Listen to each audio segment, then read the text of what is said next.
Thank you, committee members. My name is Sharon Brewer, and I represent I am also part of the LGBT community, a lifelong Democrat, and a former trans kid who desisted.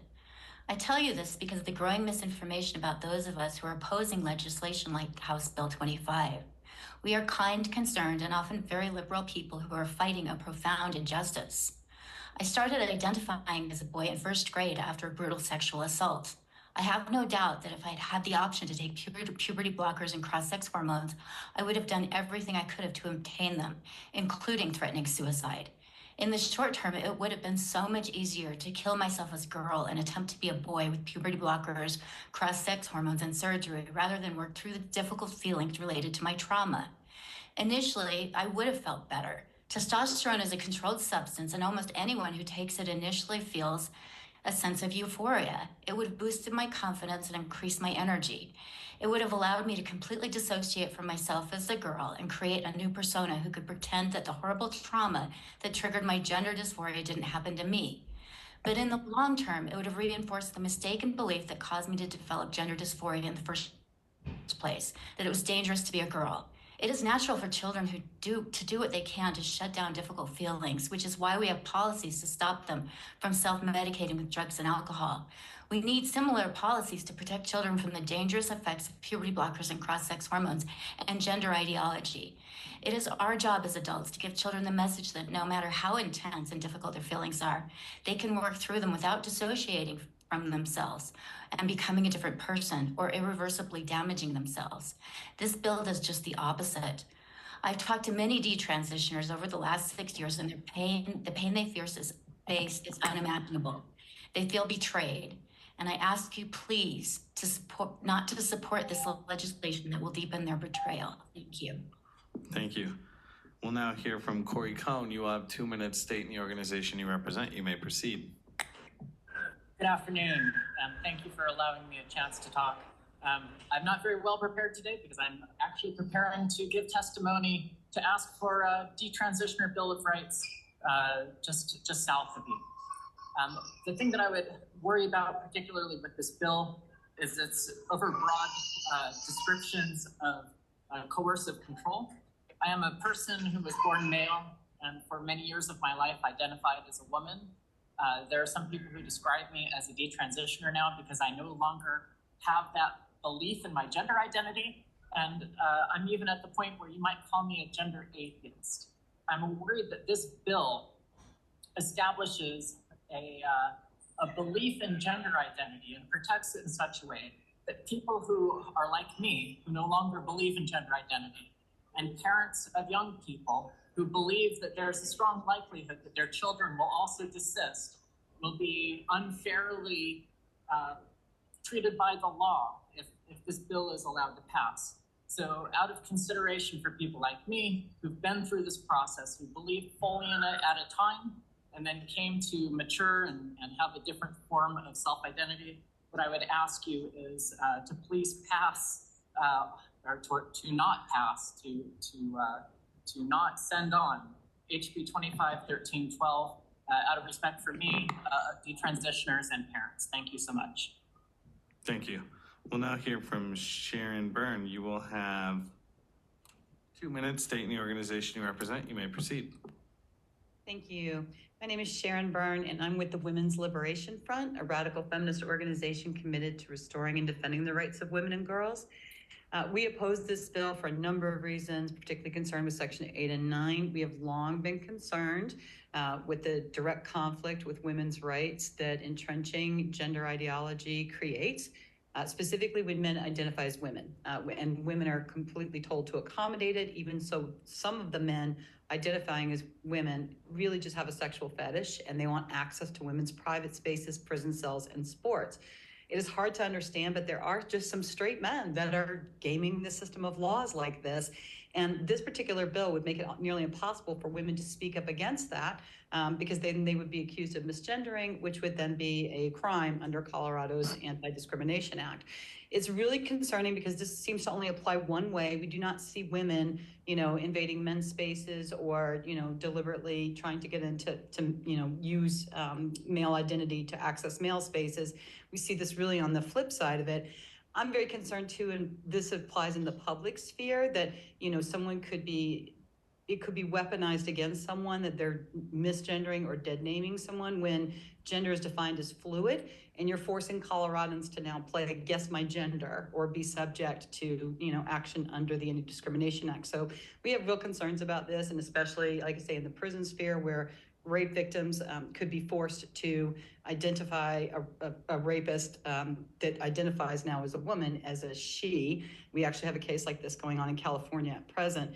And it is really problematic. So I would ask you to oppose this bill because you are enforcing a system of beliefs on people who have not signed up to believe in gender ideology, as Corey Conn pointed out earlier. Thank you. Thank you. Committee members, do we have questions for this panel of witnesses? Rep. DeGraff. Thank you, Mr. Chair. Ms. Brewer, just curious, because you'd said about the female spaces and the dysphoria caused from being sexually assaulted. Would you, and then Ms. Burns spoke about the loss of public spaces. Would you, do you think it puts females more at risk, possibly more at risk of encountering dysphoria from the risk or the actuality of being assaulted in co-opted women's spaces? Does that create a problem, or do you think the female spaces issue is overblown? I think it's a huge Ms. problem. Thank you to the committee through the chair. I think it's a huge problem. I am to the point where I rarely will go somewhere where I would have to use a public restroom because of fear of running into men. I have been at the Utah State Capitol where I was testifying, and I was undressing and changing into clothes because I had to drive quite a way to get there. And a man came in and started ogling me. As someone who was sexually assaulted, that caused tremendous PTSD.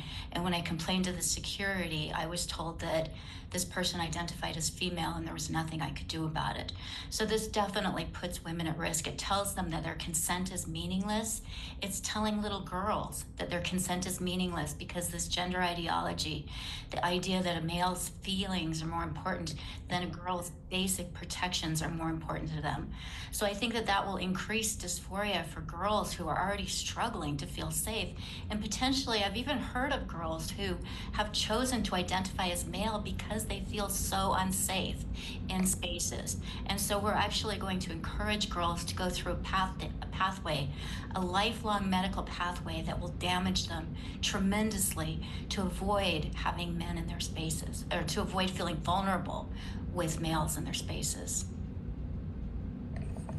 Other questions? Rep. DeGraff.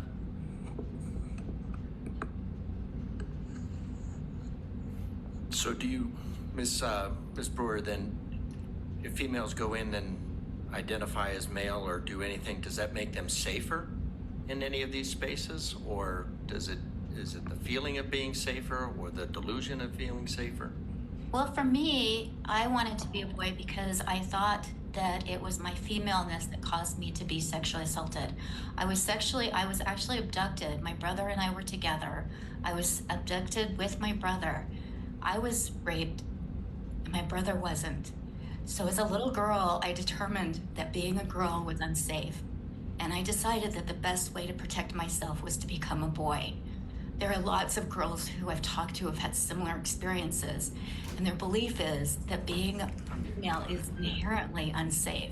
So they want to go down the medical pathway and present as male. The problem is that doesn't address the underlying trauma that they experienced.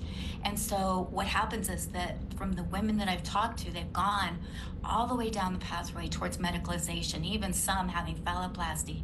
And it turns out that it didn't address the underlying trauma in the first place. So they have all these feelings of fear and dissociation and self-hatred for their bodies. and they also have huge medical problems because of the medical transition they've gone down.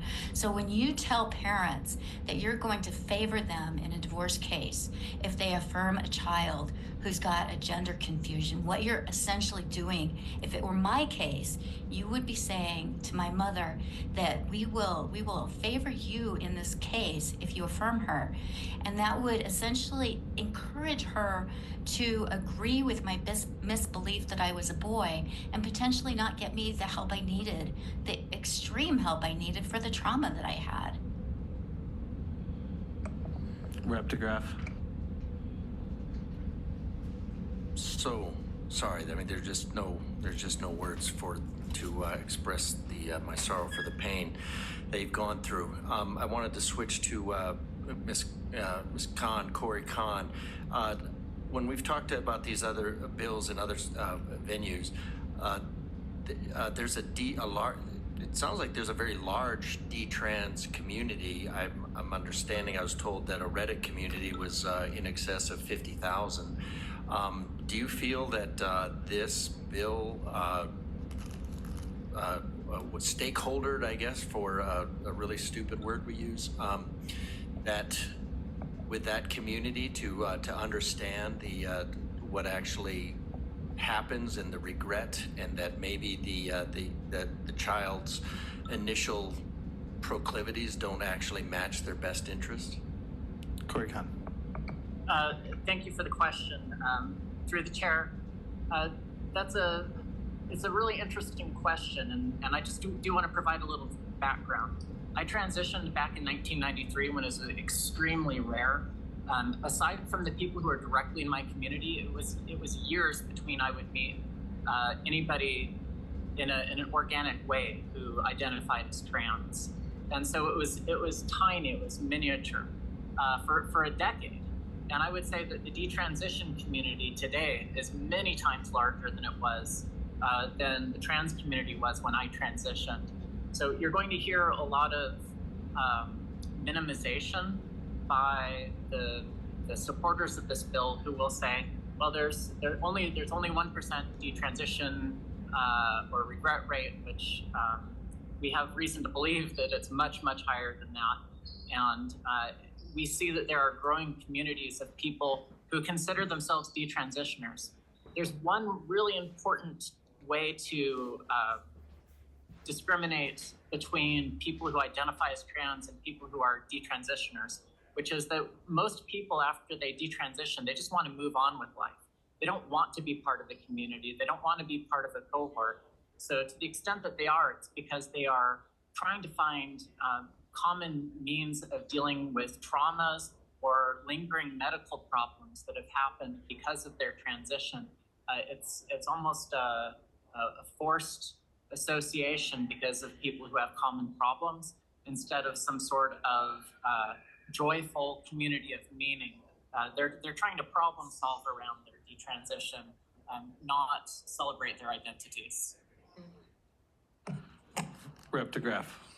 Thank you, Mr. Chair. And for Corey again, I think as Debbie Apath estimates that at least 30% are basically regretful of trans or transing and then have medical problems. Do you see? I mean, you said that there's kind of a forced association to deal with the ongoing medical issues. Does anybody actually get over the medical issues, or is it just an ongoing process? Well, that 30% from through the chair, please. Thank you for the question. It's a difficult thing to think about also, because that 30% figure actually comes from research from a researcher named Conn McKinnon, who identifies as trans as well, but is very dedicated to trying to understand the true detransition rate. It's at this point, there's low data about it. And it is something that is a maturing field. What we have seen is that a lot of people who identified as trans, but for whatever reason did not start medicalization, those people tend to do what we call quiet quitting, where they just stop going by pronouns that they had used previously, stop claiming to be trans. They move on, and everybody pretends like it was a phase, which honestly, it is a phase. As far as the WPATH goes, we know already through information that was released in the Alabama lawsuit, the WPATH has been deliberately hiding research data around these topics whenever it is does not support the WPATH viewpoint. So whatever you hear from WPATH, I would check with another doctor.